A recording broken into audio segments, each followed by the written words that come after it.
All right, today is discussions of variational quantum classifiers, um, and I guess regressors as well.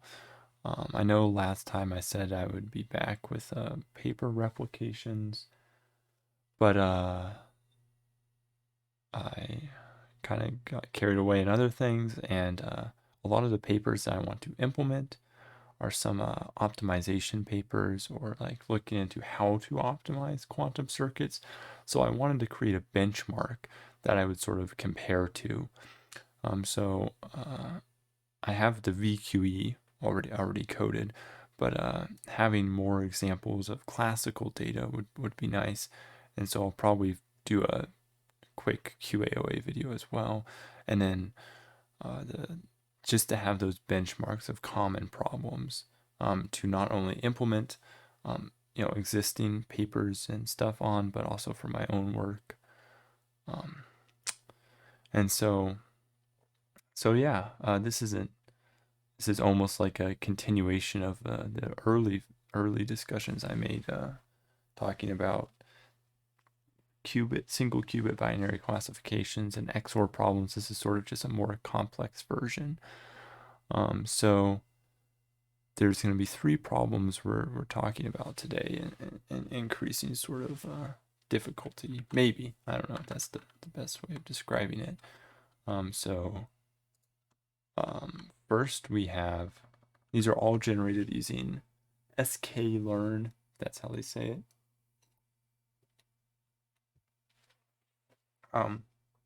And we have three data sets. So we have concentric circles. So we have data of one type in here and data of another type out here. We have half moons. So these are two different types of data. And we have blobs, which are not necessarily, they can be really overlapping a lot. And so this can be challenging. And so I'll show better pictures that are generated using the code.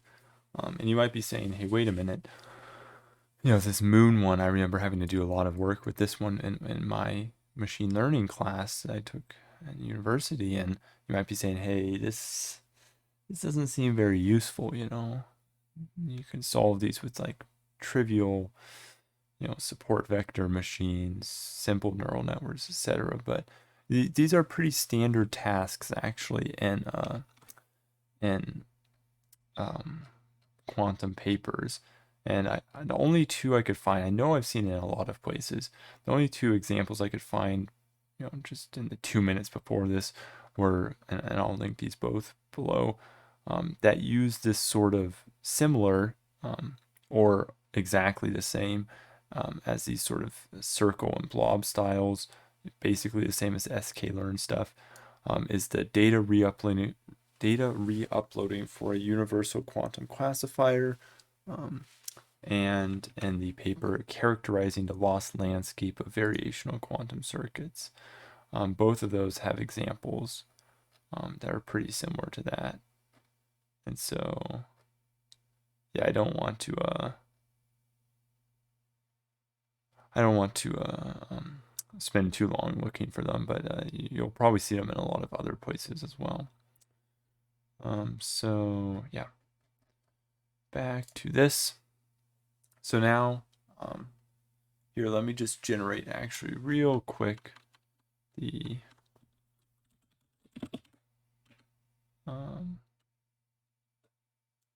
so first we have the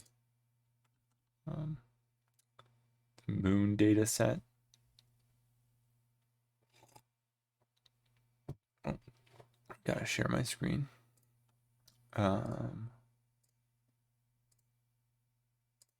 Yeah, so here you can see the moon data set. You can see the two classes, right? So this is a binary classification problem. Now I will generate the circles. Python circles. Then I will add a screen for that. So here, yeah, you can see the circle data set. There's a lot of noise that I've purposely introduced, but you can see the two, concentric sort of circles there. So we'll remove that. And now the blobs. So here you can see the blobs, and you can see some of them, and these are randomly generated every time. So it's not like there's some. It's not like these spheres are hard coded. So now, because there's actually one more task, let me delete that. There is actually also one more task here, which is a classic, which is the Boston housing data set, which for those of you who don't know, probably, if you've never done sort of these intro to ML tasks, this is a data set of, I want to say 504 data points of Boston homes with 13 features and a regression label of how much the house costs. And so it's sort of a canonical, simple regression task. So yeah, those are the 4 tasks we're going to be talking about. So I'm just going to get right into them because this is probably, this is not a fast thing. 4 things is pretty diverse. So I'm not going to really talk about the data generation. Oopsies, that's not what I need to do at all. I'm just going to talk about the code. So let me zoom in a little bit. Ooh, way too much. Let me do this as not. Is that even the one that I want? Oh, I guess it is. And let me do that. There we go. So you can see a lot of imports, stuff like that. So we have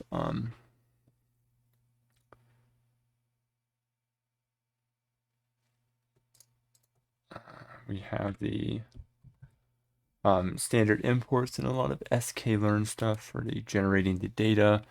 So this one, the first one we're doing is circles, binary classification. So we create 300 data points, we scale it to be normalized, and then I plotted it at first. And then we split them. I just keep the random state consistent. And so in this case, we're just showing a classical neural network just for comparison. Excuse me. And we can see that this is probably over parameterized. You could do it simpler with different things, but I just tested it and it worked, and it's pretty small. So this is what I went with. It's binary cross entropy, a pretty high learning rate for Atom. And then we just we make a color map of what this looks like.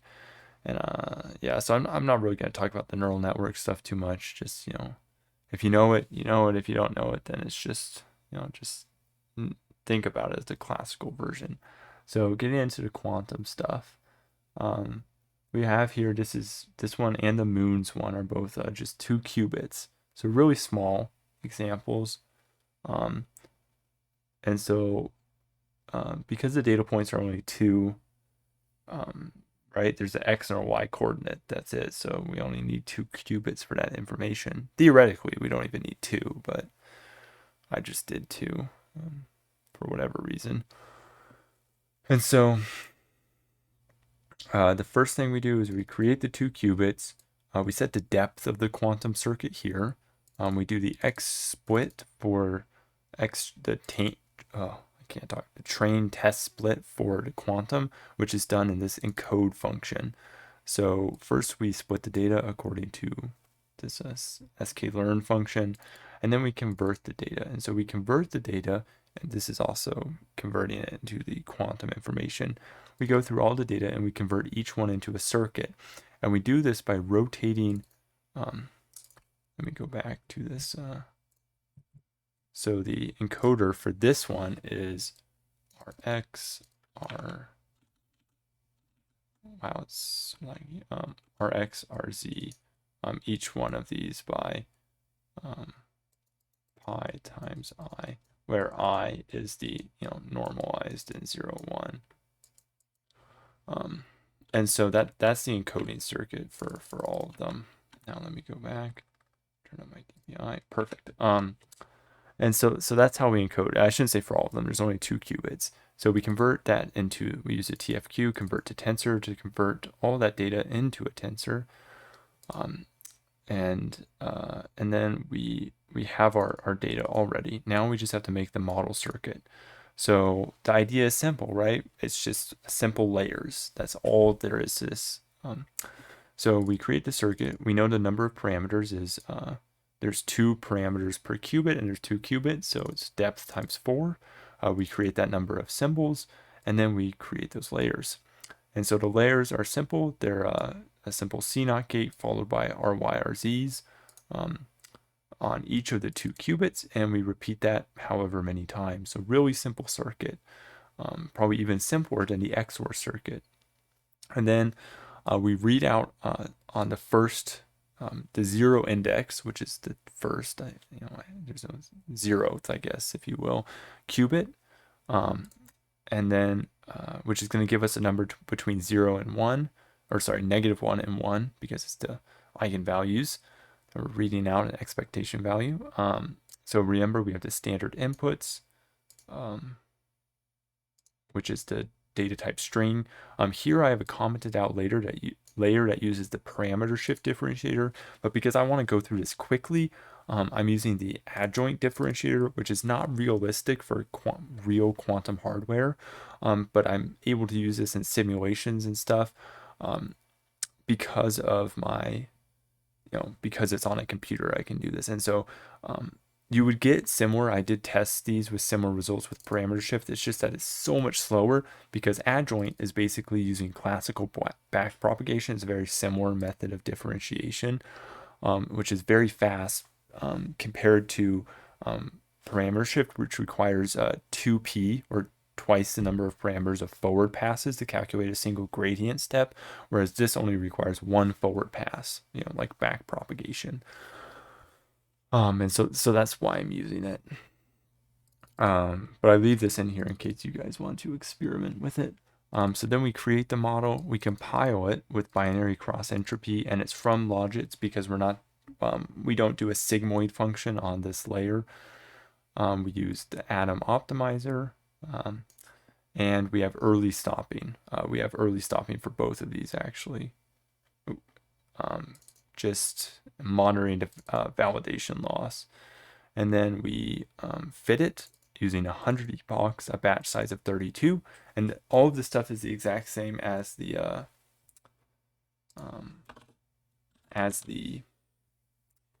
what am I trying to say? Oh, as the classical one. So there's an even sort of comparison. And then we make a nice pretty color map and we're good to go. So now I'm going to run this code. I'm going pretty fast. I recognize that. But there's a lot of stuff to get through, so I want to make sure this isn't insanely long. So now we go here. You'll notice this is slightly different because it's true. Normally I'm working on a painfully old version of Tensorflow-Quantum because only 0.3 is compatible with Windows, but I'm using right now Windows Subsystem for Linux, which is nice because now you can have the most recent version of Tensorflow-Quantum because it is like a Linux system. However, I can't connect my GPU to it, so training large hybrid models isn't as easy because all of the gradients for the 10 million parameter classical neural network is a lot faster to do on my GPU. But for this one, it's all tiny neural networks and quantum stuff, which is easy. So now let's run this moon one first. Oh, sorry, circles first. So let's see. Yep, you can see that. Perfect. So we run it. And so what we're going to see is the classical system run first. Yeah, see, you can see it can't open the library. So, oh, wait. I'm going to actually cancel that because I realized I did not keep track of the accuracy for the classical system, which is something I wanted to do.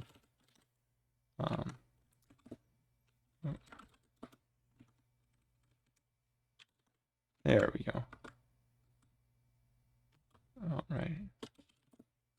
So now I can run it again.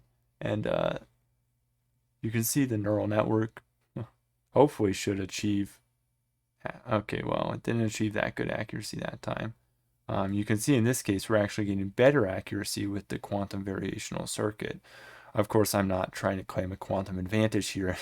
This is just some random tiny neural network I'm comparing it against just to establish an interesting baseline. And so what's going on here is that it's now creating a color map, which is hard to do because it has to do forward passes on 5,000 data points to create this color map, which I will show you as soon as it finishes running. And it saves all of them because you can't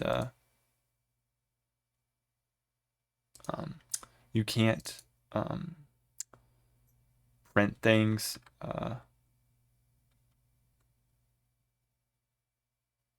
or you can't do plt.show from Windows Subsystem for Linux unless you have like an Xming server set up. It's a whole thing.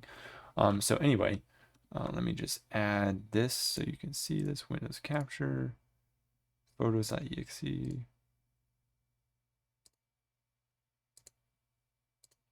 Oh my God, hold on. Okay, I was just figuring out how to show it, but this is easy.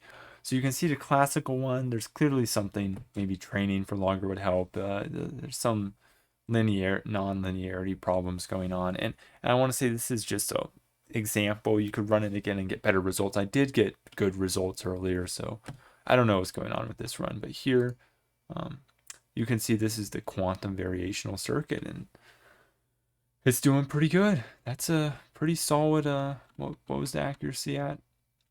Pretty solid 95, 96% accuracy. I mean, I don't know. I mean, maybe this isn't the most exciting, but I think that's pretty cool, Look at that. Learn to circle. That's neat. And this is depth 10, by the way. I encourage you guys to play around, see how different depths change out. One thing I'm about to mention in the Moon's code is that certain things can have surprising impacts. So change this, try it out, see what happens. I don't have time in this discussion to talk about it, but it's an interesting problem. So next we're going to talk about moons.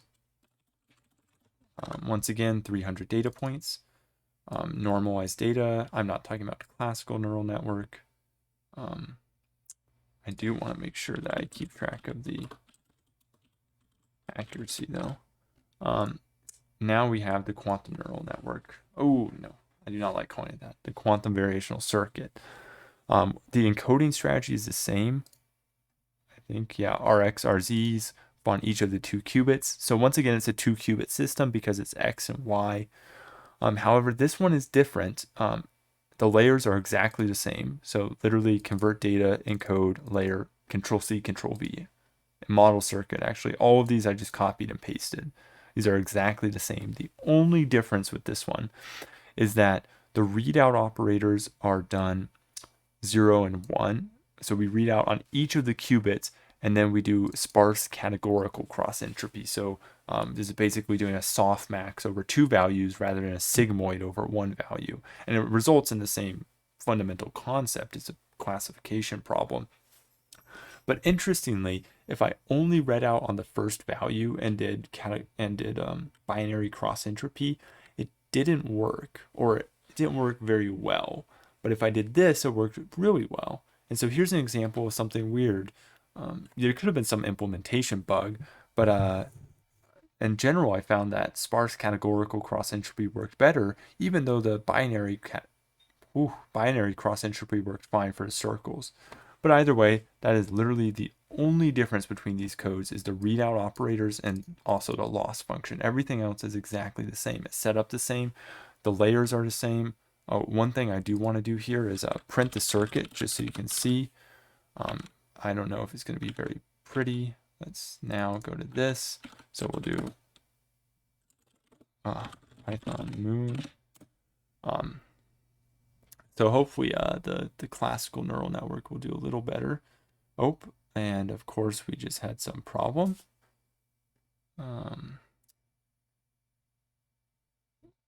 One moment, I will deal with this.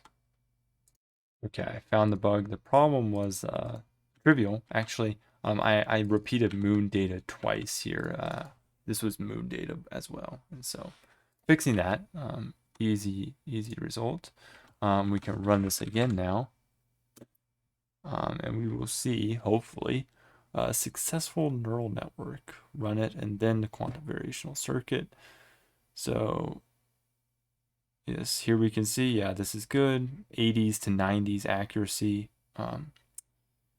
for the classical neural network. Here we can see 80s, 90s accuracy for the quantum one. And I just want to point this out, but you can see the depth.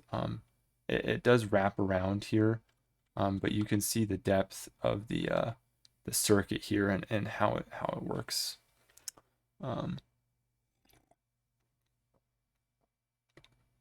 Now it's just generating the output, which I will open up as soon as it is done generating it. And I'm just getting my next code ready so we don't have any problems. And notice too, one thing worth noting is that in this one, because there's multiple outputs, right? We do have to, when we're converting this to our nice pretty color thing, we do have to call the argmax on the array. And if you're interested in this decision boundary process, I'm pretty sure I discussed it more in depth in my XOR decision boundary code. So check that out. So now we can hopefully, yes, it is done, open up some of these moon codes. That's not what I wanted. So you can see the classical isn't really getting the gist of this nonlinearity. I don't know why. Of course, I should have run this beforehand and kept my good code. Sometimes it does get the nonlinearity. I don't know why it's not working right now. In fact, give me 1 second. All right, here we go. I literally just reran the exact same code, and we can see the power of the random initialization. Here's a classical example. You can see it's really learning the pattern here. The quantum example is getting there. You can see the beginnings of the nonlinearity, but it's not quite exactly what we're looking for. Maybe changing depth or doing things can improve it. I don't know.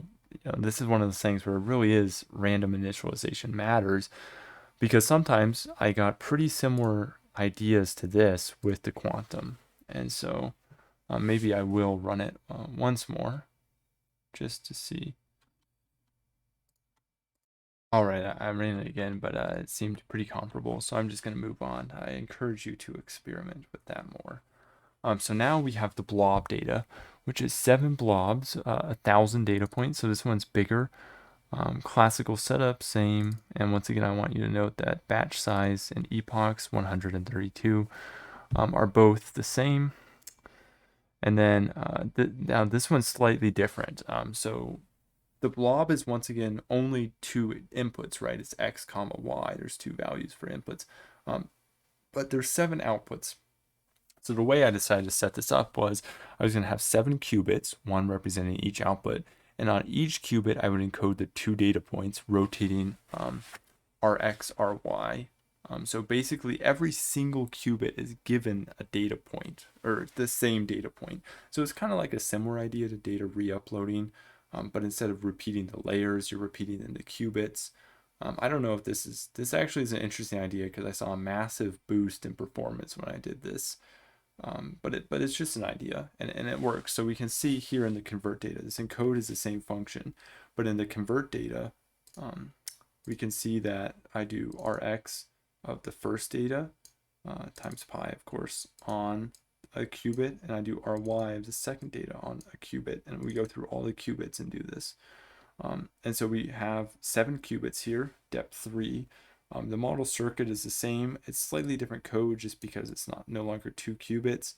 But the setup is the same as Ry or Z gates. And then once again, adjoint differentiator. And so the idea is very similar here with the layers are exactly the same, the circuit's exactly the same. The only difference is we have more qubits with a fancier data encoding, right? We have each data point encoded onto every one of the 7 qubits. And so we can see, okay, this is once again a sparse categorical cross entropy problem because we read out for every single qubit. We do we read out on all 7 qubits, right? That's why I have the qubits. So now if I run this code, I always type CLS because I'm used to Windows command prompt. Python blobs. Let me just check. Oh, 25. Wow, I need to go fast. So we can see the classical data. You could see this particular example might be kind of hard to learn because the classical data is only getting 82% accuracy. And so here we can see the circuit, pretty big circuit, hefty circuit. And so I'm just gonna let this quantum version run. I'll pause the recording. All right, so we can see the finished result here for one of them, which is the classical version. And you can see this blob data happened to be very hard to learn on, right?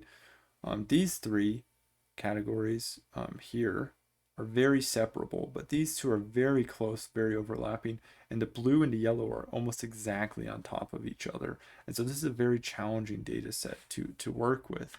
And so I'm going to open up the quantum one now. Oh, that's not just finished. And so yeah, we can see it's hard to see the background of some of these, but you can see it doesn't really learn this blue function at all. And so it really struggles with that. This one achieves about 80% accuracy. This one ended up getting about 70%, I believe, accuracy. And that's just because, and you can see there might be some blue spots underneath these. You know, this is just a gist, get the gist of the idea. But this is a very hard data set to learn. So I'm actually going to rerun this code real quick and just get an easier data set, maybe with a little bit different comparisons. All right, so here's another finished example that was easier to learn. Let me just open up the 2 pictures right now. So you can see, yeah, these are a lot easier of distributions to learn. And so you can see that this one reaches about, the classical reaches about 95% accuracy. The quantum reaches 80 to 90% accuracy. You can see it gets them right. It has a little trouble with the black one there. Oh, you can see I accidentally just wrote over it because I'm running another code at the same time. But that's the basic gist of it. So now we will be moving on to regression. 1 second. All right, so on to regression. So for this one, we import the Boston housing set, once again from sklearn. We normalize both the y values, which is the prices, and the inputs.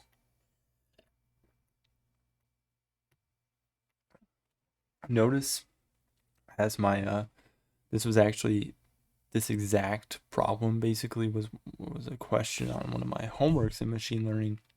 We're having what's called data snooping right here, which is we're cheating, right? This is not allowed, as my professor would emphatically say, because we're separating the test distribution, right? We're separating x test, y test out, and we're saying, hey, this is true.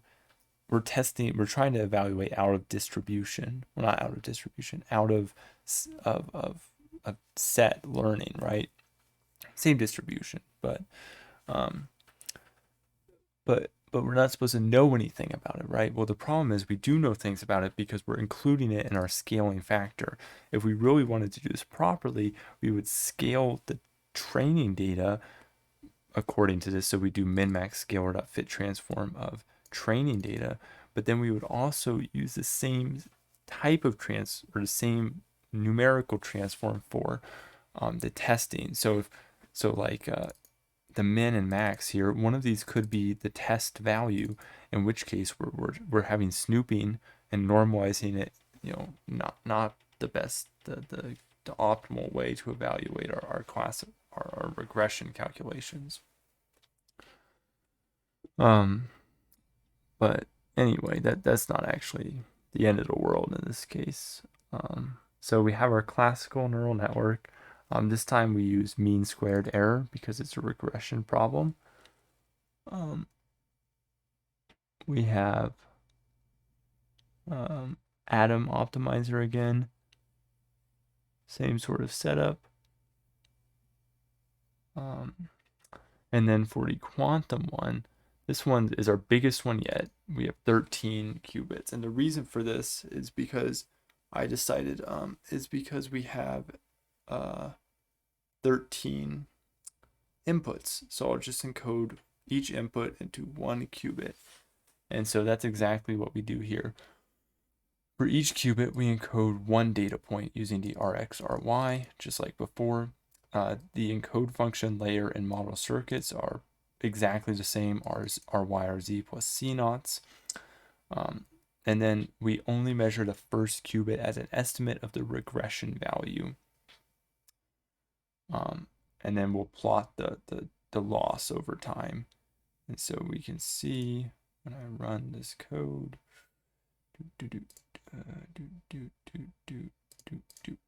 there we go.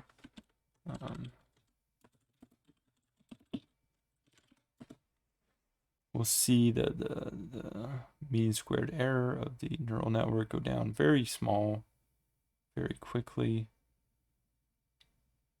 And you can see a very large quantum variational circuit, right?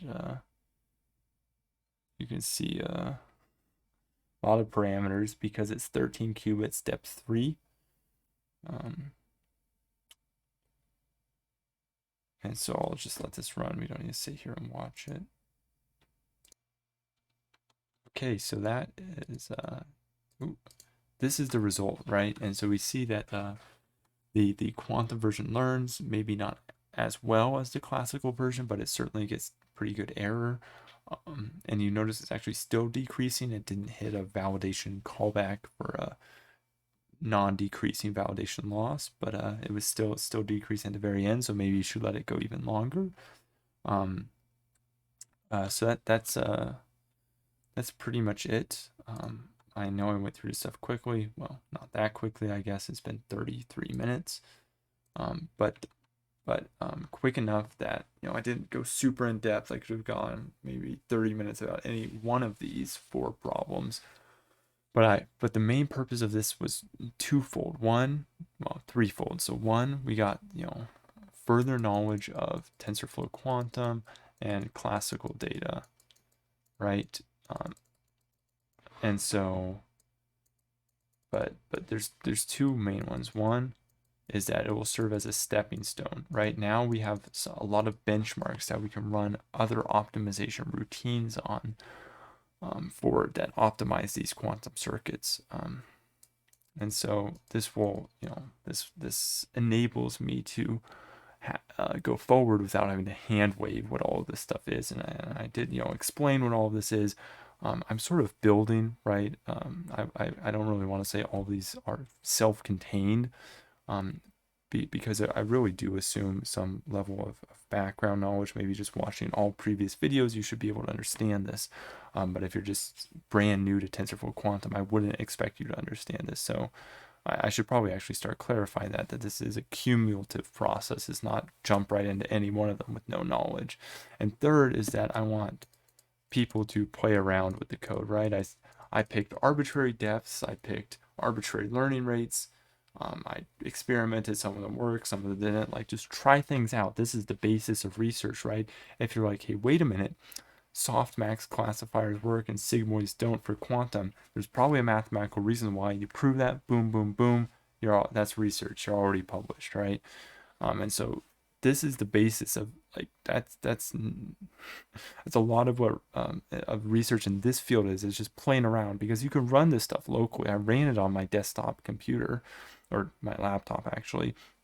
It's not like I need supercomputers. It's not like, a lot of machine learning, right? Like I'm really interested in reinforcement learning. A lot of stuff, gets sent to these AWS giant cloud centers, and you don't really play around with it as much. But you can do that in this field because it's so small, such small systems right now. So I encourage people to do that. And that's pretty much it for this. So we saw a couple types of variational quantum circuits for classical data, some classifiers for 3 different sklearn data sets, and the Boston housing data set. Once again, the papers I briefly mentioned at the beginning and the code will be provided.